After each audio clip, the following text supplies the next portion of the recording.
acaba de hacer un pecho. ¿Sí? Sí.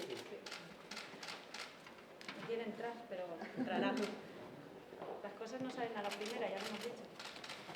Ya lo hemos comprobado.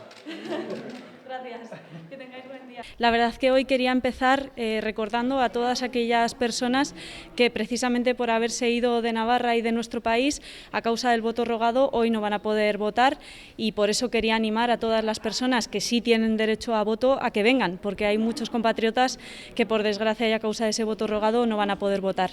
Quería recordarle a toda la ciudadanía que cada vez que se abren las urnas, la gente de este país y de Navarra tiene la oportunidad de elegir a representantes públicos que protejan sus intereses y que protejan lo común, y como en estas elecciones nos estamos jugando algo tan importante como qué sociedad le vamos a dejar a los niños y niñas de mañana, pues que vayan a votar, porque es muy importante para elegir a representantes que protejan sus intereses.